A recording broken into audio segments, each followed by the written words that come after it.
Hey guys, welcome to vlog number 36, and we have Cody Rowlands joining us today. Cody is an amazing trumpet player, and we went to school together. Actually, we went to new school together, and I just wanted to talk with him for a second. We were just playing a little bit and ask him how is he going about practicing and just music, and because he's amazing. So, and he does also, again, a lot of different things, like he can really swing, does the jazz thing, and also plays with other rock and different style of music. So he's a good person to converse with. So talk to us. Yeah. So growing up, I made it a point of just like practicing as many kinds of music as I can, and having a strong foundation in both classical music and jazz as well. So I spent a lot of time practicing classical trumpet and just like jazz stuff. I feel like with the trumpet especially, you know, there's so much technique that is involved in playing the instrument. So having a foundation in something like classical music really has helped me out a lot. And I still find myself playing classical music every once in a while, playing with orchestras and stuff like that. Cool. So in terms of my daily practice, I have a routine that I play that I try to do every day if I have the time for it. That's based off of Lori Frink's studies. I don't know if you're familiar with her, but she's kind of like a trumpet guru that she passed away a couple years ago, but I was really fortunate and got to study with her for 3 years while I was at the new school. And that's just like stuff to get my chops together every single day. Just basically like lots of like bend studies and like, you know, basic stuff, but really helps out. But in terms of music, practicing music, I really like to put on like a drone and play along with the drone. Okay. I have this app called Pro that I use. Yeah. You know that one? Yeah. I use it too. It's great. You do that for the pitch, or just like to hear the relationships, or? I use it for a lot of different purposes. I mean, sometimes when I'm warming up, I put it on just to get my pitch like really centered. But I also put it on just to have a drone to kind of like play over, and just to kind of have like a key center to work on something on. And it's great because there's tabla on it too, so you can put on tabla on some rhythm. You can do like 7.5 or something crazy like that. Yeah, and try to play along with it. So I spent a lot of time doing that. And can you maybe like show us or like talk about like some exercises that you do? They're not necessarily trumpet oriented, but I mean, you know, it's all music, but just like I don't know, some stuff that you would say that really like helped you, you know, and it could be super basic. I mean, like, you know, how you think about scales, or anything that you're like thinking about that is like really like, you know, you would say, oh, this is one of the main things that really helped me figure out, you know, kind of music and going about things. So. Sure, yeah. I mean, for me, I rely heavily on my ear.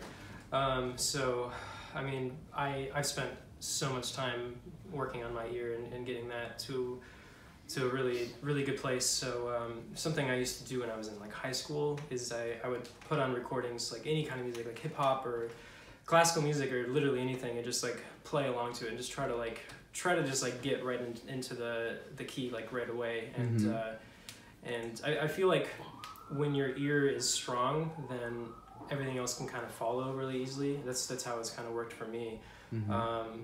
So I don't really have a specific exercise that. I'll ask you. Cool. I'll ask you about it. Maybe a few more questions, and then. So yeah, I mean, Louis Armstrong used to do that. That's like that was basically how he practiced. He was saying that he never practiced scales or anything. He would just put the radio on and play along, and just like absorb and be able to, like you're saying, just like dive into something super quickly. Yeah, absolutely. And I'm curious, I guess, like.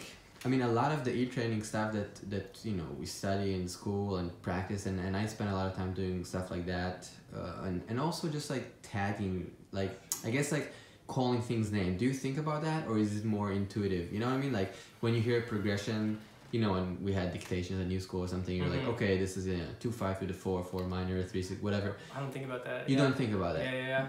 But I mean, I know you can, but I'm curious, like when you did, like, is it like when you're doing it, you don't think about it? It's just like the tagging is kind of like more just sounds. I mean, for me, it's definitely more just sounds. I think it's really important to know what it is and to study that and to have that together. But I feel like it's more important to be able to just kind of like jump in and play along with it. I mean, of course, like practicing and knowing what scale sounds like what, and like what scale works over what chord is really important, so you know what to do. But in the end of the day, it's all about what sounds good.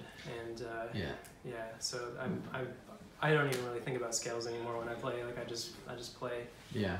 But you have to work on scales enough to be able to do that. To nothing. Yeah. I mean, I think in that sense, I mean, of course, music, you know, is the art of listening, and music it's all about sounds and the information that we talk about in theory and tag and say, oh, this is, you know, going there, and analyzing this is great, and this is like the afterthought of what's happening. I mean, and the sounds are the main thing, you know. But like you said, I mean, it's helpful to organize these sounds in different groupings, if it's scales or chords, so you can approach them and use your also mental capacity to kind of complete some gaps. But eventually, I mean, of course, it's just music.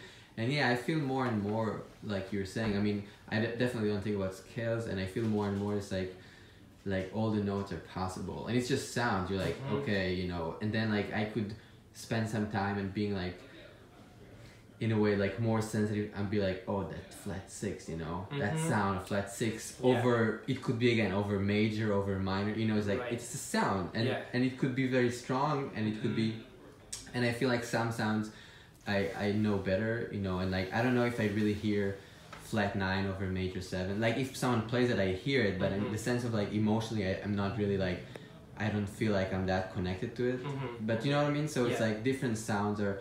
Do you think about stuff like that, or do you practice like specific notes that are, or like relationships in that sense? I have a little bit. I mean, something I've done with like practicing tunes or like changes or something like that is like, you know, arpeggiating the chords, but in kind of like a weird way. You know, like instead of playing like 1 3 5 7 or something like that, play like 1 6 10 or something like that. You know, like so thinking about.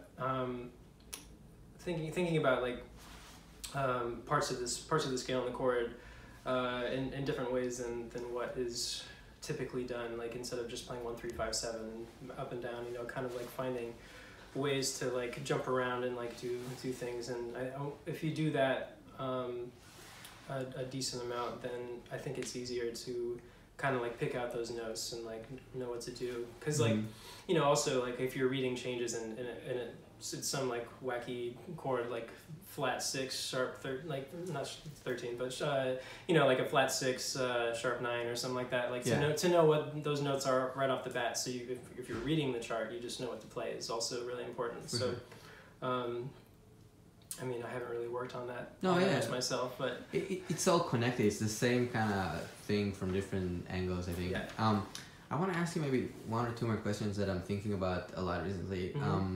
One is, how would you define talent?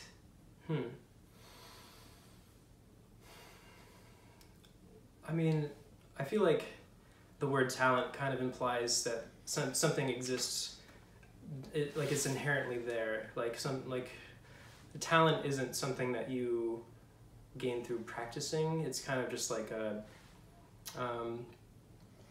it's something that is already there, but you can definitely nourish the talent and have it grow. But I feel like talent is something that is just kind of like existing, like pre-existing. It's a pre-existing thing, yeah. I mean, I think very differently about it. I don't know. I'm thinking about it a lot. I'm just like, you know, what is talent? How we define talent, and how.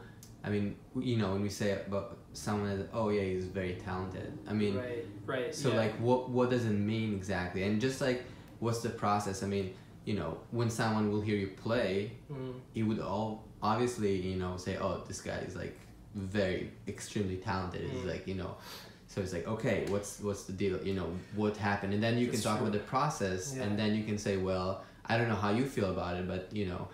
But you can say, well, I never felt, or, you know, maybe you never felt talented, or you always felt, you know, it doesn't really, like your perception is different than what it is in reality. And also, what are the steps that we do? And as musicians, you know, okay, you just pick up an instrument, you start practicing, okay, C major, you know, the fact that you spend so and so hours to practice that. Does that make you more or less talented? You know what I mean? It's not. And then again, eventually, it's all about expression. So I mean, it's just questions that I'm kind of curious to hear. Yeah, for sure. You know. Yeah, that's an interesting point to think about it in that way. I mean, I guess I was like thinking about the word talent more of a philosophical way, like, you know, breaking it down to what it really means. But yeah, so and I feel and understand what you're saying, and I guess this is like what kind of like the meaning in a way that we kind of like, not objectively, but like as a culture kind of feel about it. But I'm curious, like what do you feel about it?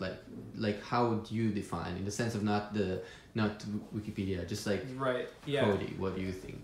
Yeah.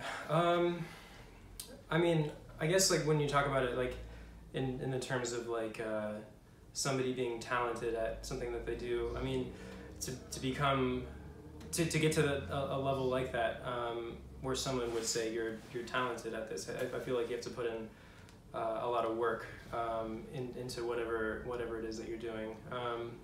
In that sense, it's close to a craft, right? I mean, yeah. I feel like in Hebrew as well, the word talent and craft are kind of combined. They're very, very close. Yeah. So like it's basically, I mean, there is like, I feel like anything can be art in a way, right? You can like be like making coffee and it could be art, right? It's absolutely a craft, exactly. But then once you get good enough, then it's talent. It kind of like surpasses, yeah. Exactly. Surpasses the craft of it, and it becomes art. Yeah. And then, you know, there is talent and craft combining that. So yeah. I don't know. That's a good point. I mean, you can definitely become talented at something that you didn't you weren't initially inherently talented at, like cooking. You know, like no one's born like a good cook or anything like that. Some people maybe have like better sense of taste or smell that kind of like allows them to just like understand the art of putting food together and creating something with it. But to become talented at it, you have to put in work and practice it, and same thing goes with music too. I mean, with the trumpet and with music, like I put in many hours into it to get this craft to a point where I can make a living off of it, and you know, I can feel comfortable saying. I feel like I can say what I want to say on it now, and that's come from a lot of practice. Yeah, definitely. I'll just say a side note. So next week on the 14th, Cody will join the band. We're playing at 55 bar. That's going to be with Ferenc Nemeth on drums and Chris Gaskell on bass, and Cody will play trumpet with us. Yeah. And do you want to play something just really quick? Just sure. Whatever you're feeling. Just totally. something. I'll just nothing specific. And I'll also say that when we're just playing now, we're playing a session, doing a little quartet session, and so he also runs the trumpet through crazy effects. So he's like, it's wild. It's very wild. It's fun. It's a lot of fun.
Yeah.